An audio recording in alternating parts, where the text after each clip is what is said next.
Hello, and welcome to the Lend Hoping Nothing podcast. I'm Michael Humphreys, and I'm happy to be talking to you today. This is episode 25, and today I want to talk about a number of things. I'd noticed that more people had been subscribing, and it had been a while before since I've last posted something, but I will excuse myself a little bit because my computer broke, and so I didn't have a computer for a while.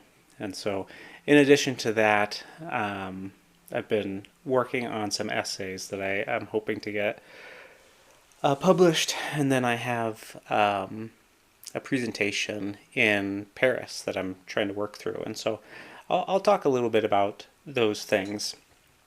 And so, one of the things that has been really kind of interesting uh, me lately has been the idea of contracts as human acts and analyzing them in that respect. And so the specifically the thing I was sort of initially looking for is a way of distinguishing different sorts of contracts. And so following that along the different species of acts. And so, because human acts are specified in different ways, and so then how do we, if contracts are human acts, which they are, they should be, one should be able to specify them according to the same sort of logic as any human act. And so I've been trying to think through that. And initially, one of the things is distinguishing between the mutuum, the loan wherein usury is found, and sales. Because one of the things that arises among various authors is this idea that loans are actually a sort of sale or exchange or some sort. And so I'm increasingly taking the strong position that they're not. And I think that's consistent with reason and the tradition. And so one of the consequences of that, of sort of either that a mutuum is really a sale, so it's like in the same species of sales, or it's in the same genus as sales, as maybe exchange.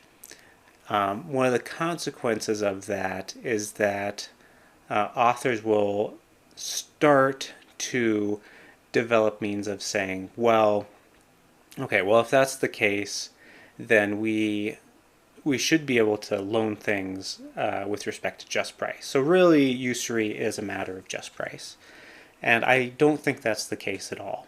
So that's kind of the motivation for trying to understand this. And so as I've read more and more, it's been working out potentially how to think through not even just the difference between sales and contracts, or sales and mutuum, but also intrinsic versus extrinsic titles, and then how to understand different aspects of that. So the difficulty, though, is the way in which Aquinas actually seeks to actually specify different acts.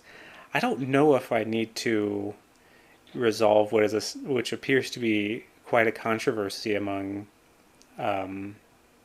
Thomists and theologians generally, but or take a definitive position on it. But there's an interesting challenge. So in the first part of the second part, Aquinas says that um,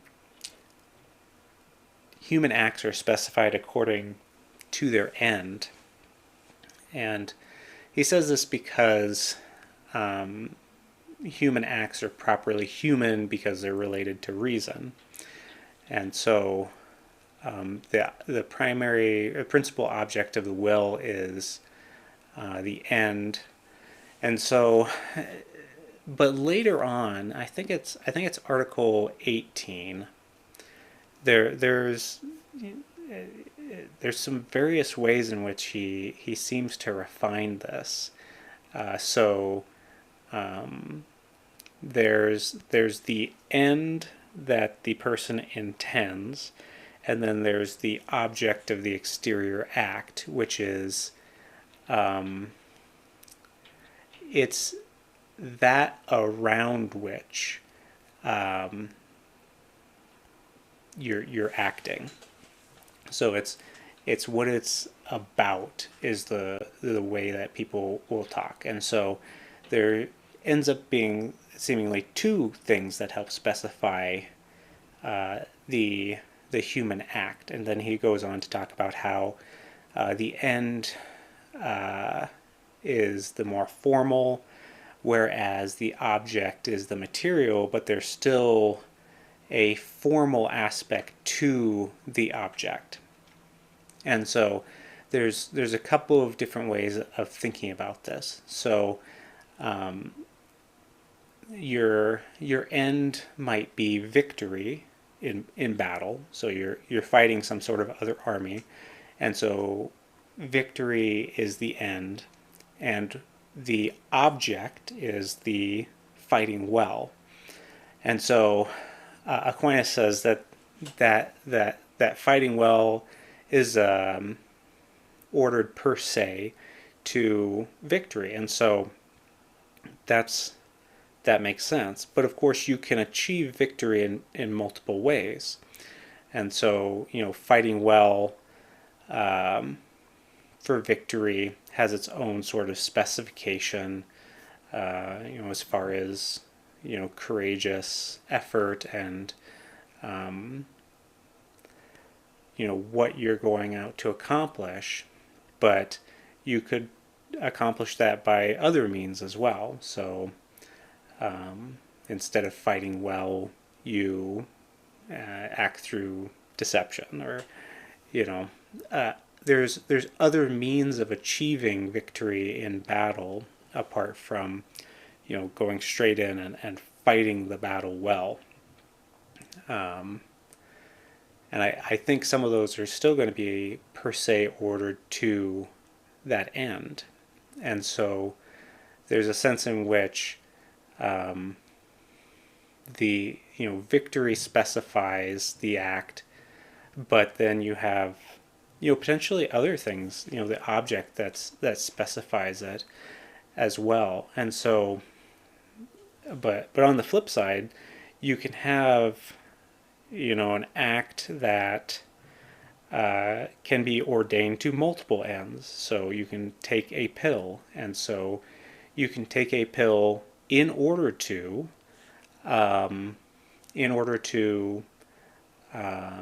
regulate menstrual cycle or contracept. And so that's the object. And so there's two different things there.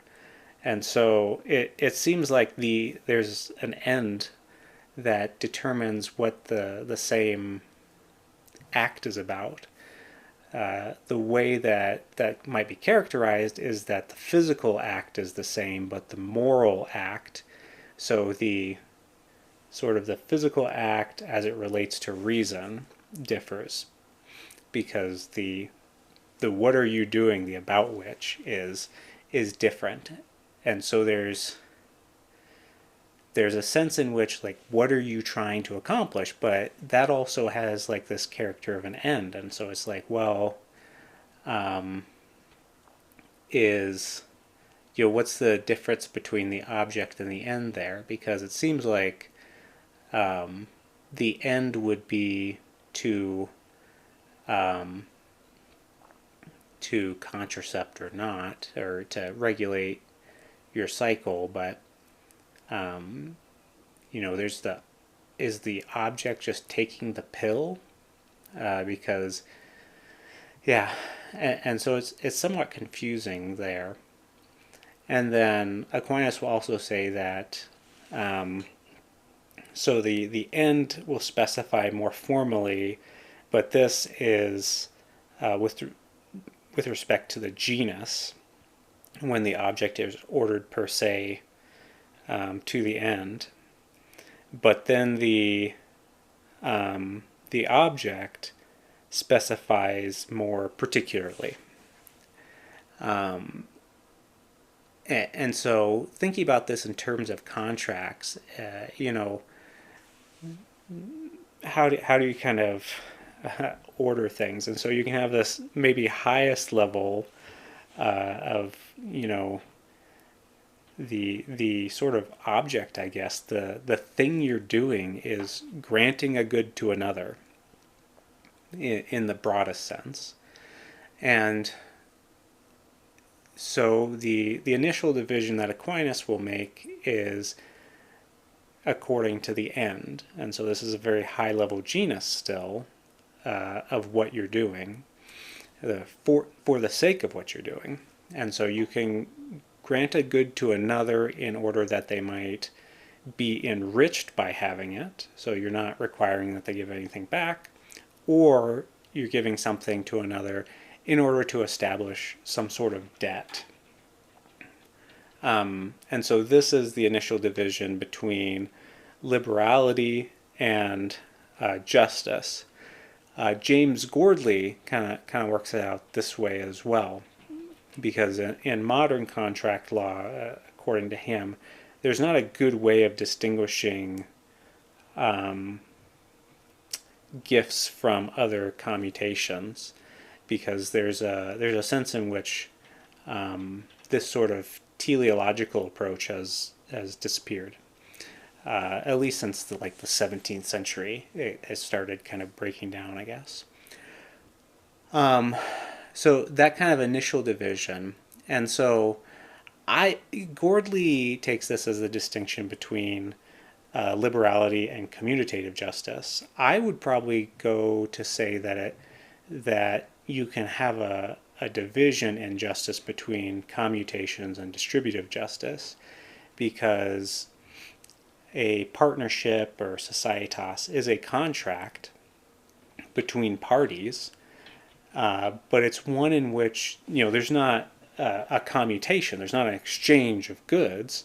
There's you're coming together to bring together your labor and your goods, and so it's more of an act of distributive justice. And then this is what Aquinas says in the Ethics, is that he notes that in these partnerships, the division of the profits is not according to an arithmetic mean, but a geometric mean, because it's a matter of distributive justice. So the more you put in, the more of the profits are due you. So, I think I would probably try to make that division, and maybe I'm wrong about that, and someone can correct me. That'd be fantastic, because I tend to understand things better when people actually engage me more. But then you get into commutations, and then he has three groups that he kind of divides things into. So, exchange, so giving something in order to establish a debt. And so the first one is giving something in order to receive something different back. And that's where sales and barter kind of fall. And then giving someone the use of your thing so that they may use it and then restore it back later. That's basically the genus of loans.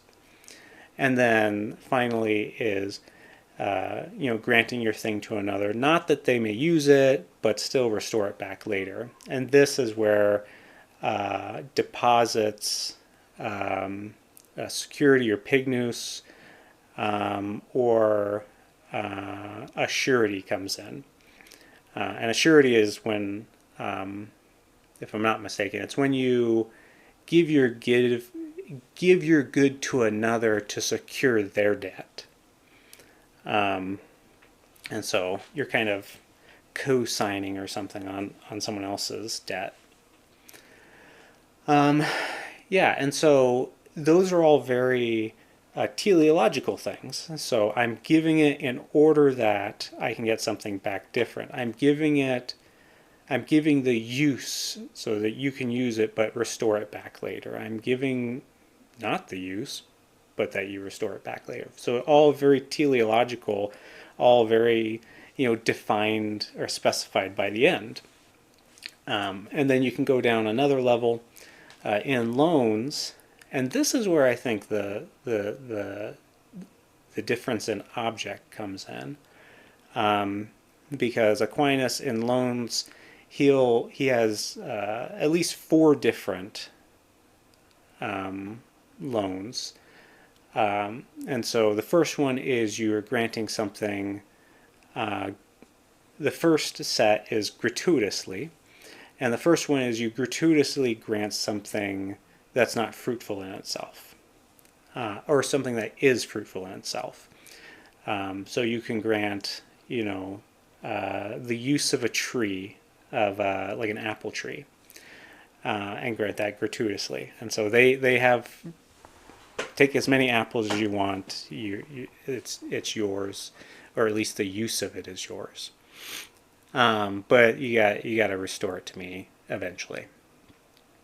And then 2 more are going to be things that are not fruitful in themselves. Oh, and the first one's called the usufruct, is what Aquinas calls it, which it seems a little strange to me. I haven't quite worked out what that all means, because my understanding is a usufruct is a right and not a contract.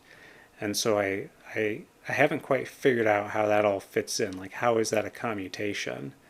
Because it seems like the usufruct is something you give rather than something, the agreement about it. So, and then the second part is things that are not fruitful. And the first way to do that is going to be the mutuum. The commodatum first, which is like a library loan. You can use it, but you have to restore the very thing you gave. And so here, between the commodatum and the mutuum, there's a distinction between granting the use of the thing and granting what is called, somewhat hilariously in English, the abuse of the thing. And so the idea is, when you grant the use of a thing, you're allowing it to be used in such a way that it is not consumed or alienated or substantially altered. So you can't sell it or burn it, or if it, like it's a book, you can't scribble all over the pages. But with granting the thing for abuse, or abusus, abutendi, if you want to get all Latin-y about it, is you can do those things. And part of granting that right to abuse, the use abutendi, it sounds more formal that way. Then you can use it up, but it also entails a transfer of ownership.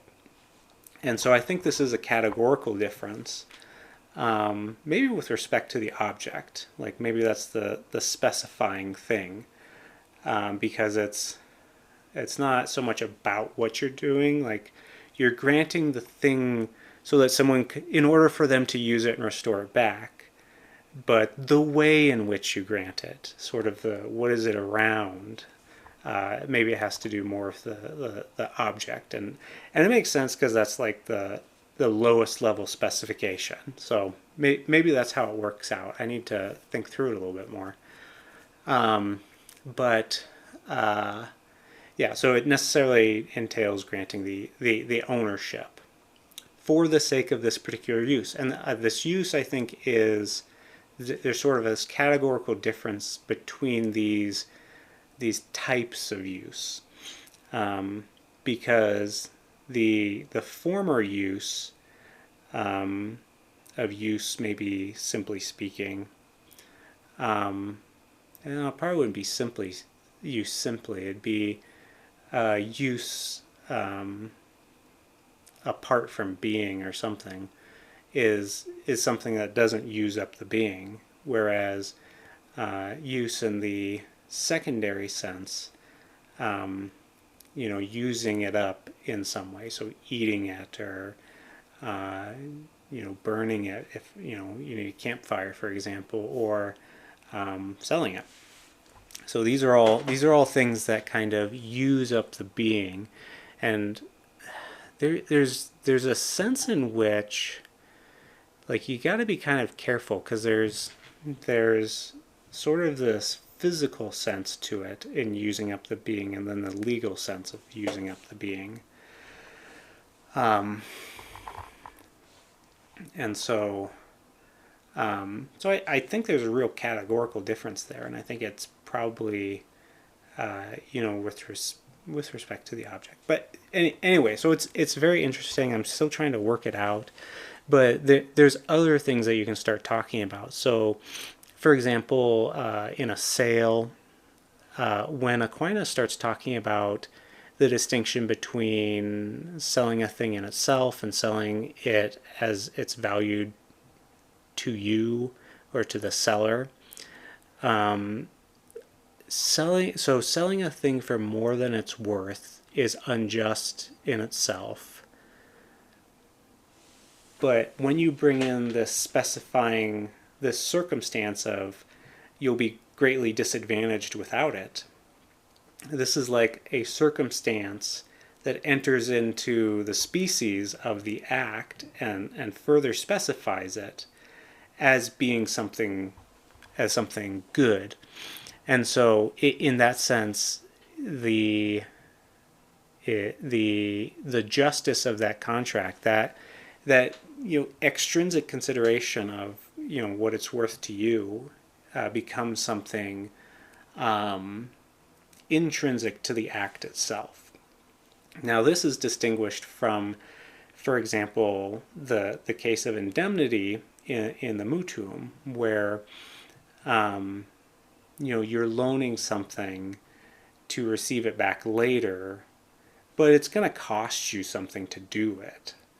And so you can kind of enter into the contract that the borrower pays for that loss. And so one of the ideas of this is that you how do I say this? So like, for example, you have to pay to transport the actual coins from one place to another, for example. And so how is that related to the loan itself? So it's something extrinsic to the loan. So it's not something that modifies the loan itself. It's something that you can kind of increase the loan value because of that. So you're effectively saying, okay, well, I'm giving you, $110, but 10 of those dollars are effectively going to pay for the costs of it. And so what's the relationship between those two? And it seems that the difference is that this loss is of something apart from that which is loaned. And so in that sense it's extrinsic, but it's brought into the loan. So I don't know. I gotta keep thinking about that because it's not paying for that is not necessary for the loan. Like it's necessary that the lender goes out and has to get that money in these particular circumstances, but it's not something that is like ordered per se to the loan um, as a loan. So I don't know. I need to think about that a little bit more. I thought I had it worked out, and now I'm starting to question myself a little bit. But um, yeah.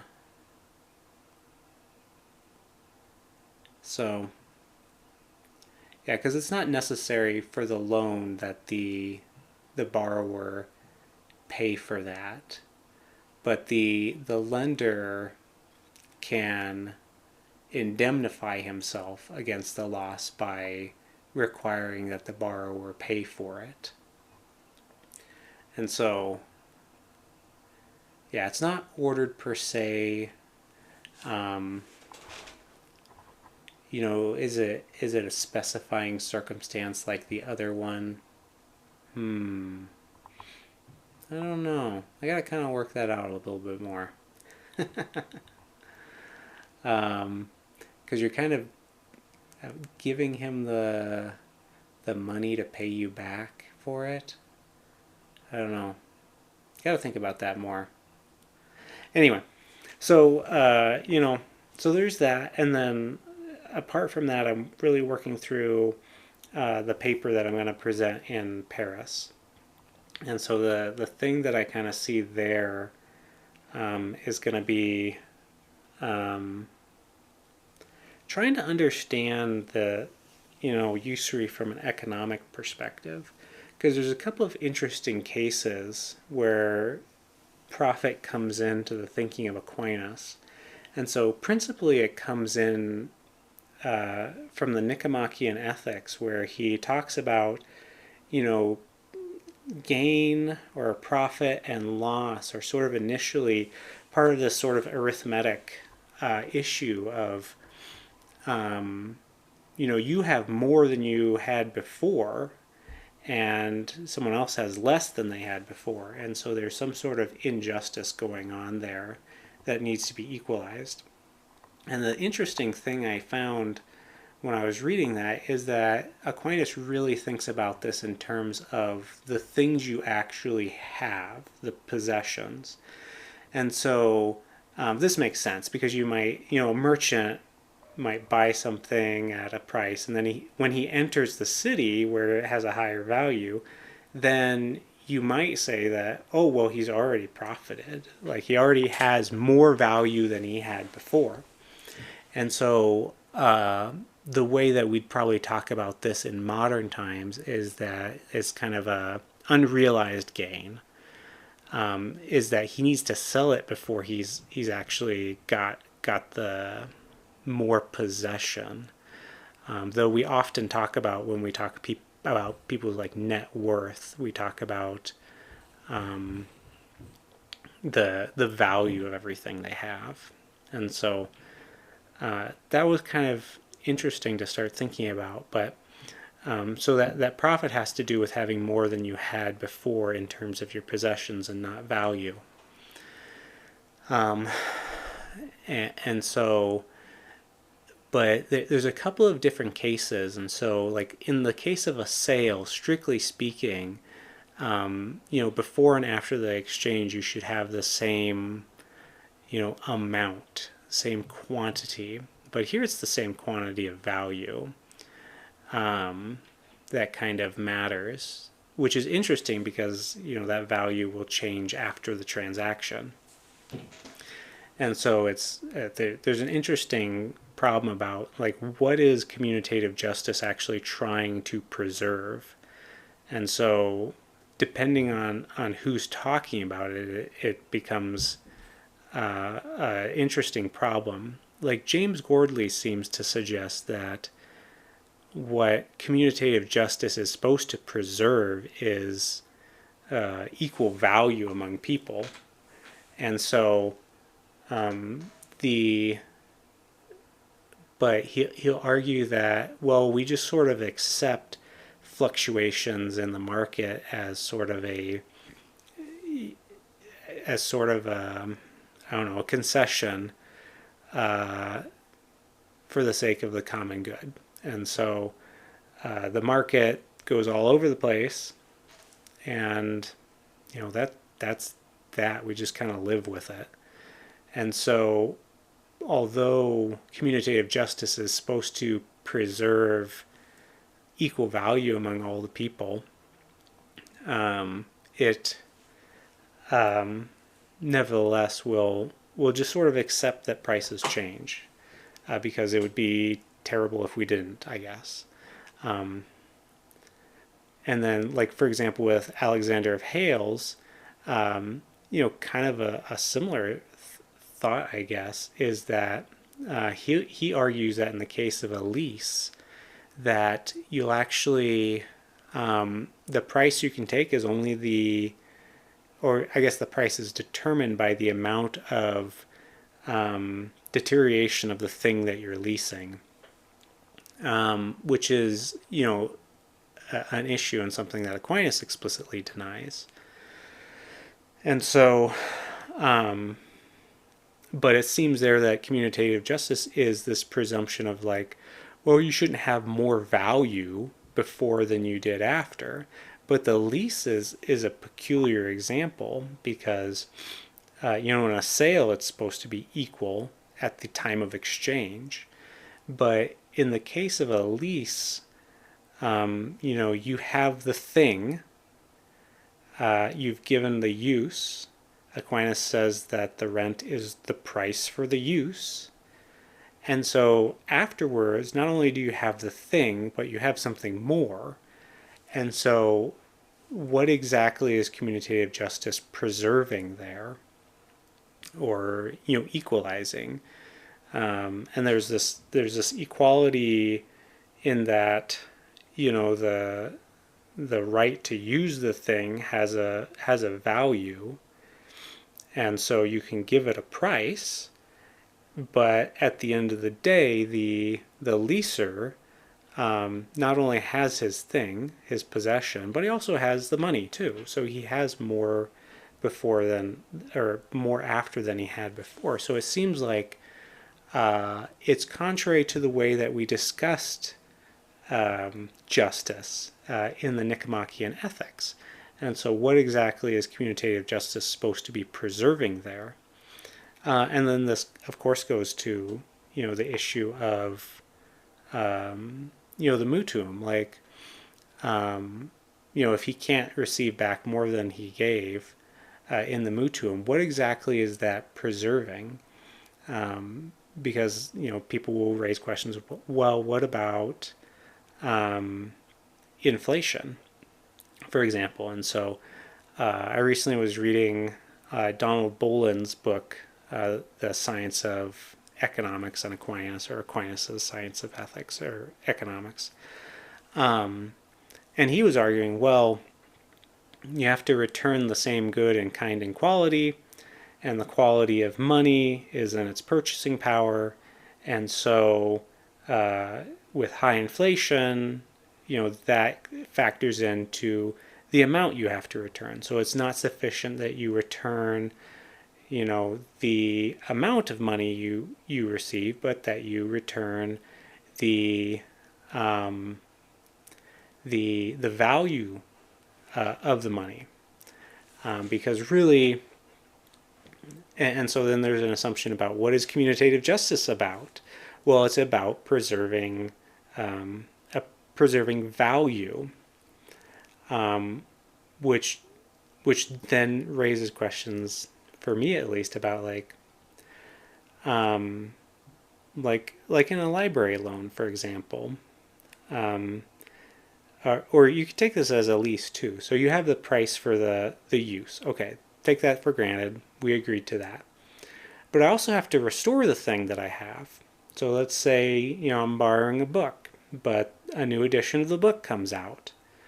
Well, the value of that book has decreased significantly. So when I return the book back to him, the value of that book has significantly decreased. And so, does that mean that I have to pay him more? And so, what's going on there? So, it has to do more fundamentally with what is commutative justice actually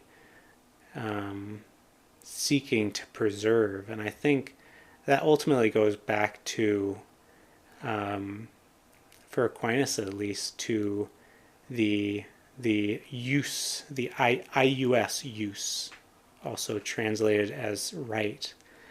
And so what is the basis of right or use, and how is that established in different contracts and commutations, and what's going on there? Because like restitution, for example, is sometimes about the thing itself, and sometimes it's about the value of the thing. And so, how do you sort those things out? Yeah, but yeah, those are kind of the things I'm kind of trying to work through, and thinking through, because it's not obvious, and it seems like people are often presuppose a great many things, and so it's not always clear what exactly needs to be preserved. Like, are you preserving people in their possessions and their things? And what is the exchange about? So there's a lot of interesting problems that ultimately kind of filter down into usury, but have broader impacts on other sorts of commutations. And so that's kind of what I'm thinking through. And so if you have questions, objections, thoughts, feel free to share them. I find that I kind of make the most progression in my thinking when people ask me questions or challenge me. Like recently, someone had asked me why I thought, asset secured loans were different, and how that could work out as a profit. And it got me thinking about it, and I kind of helped me clarify what's going on, especially like the difference between like putting up something as security,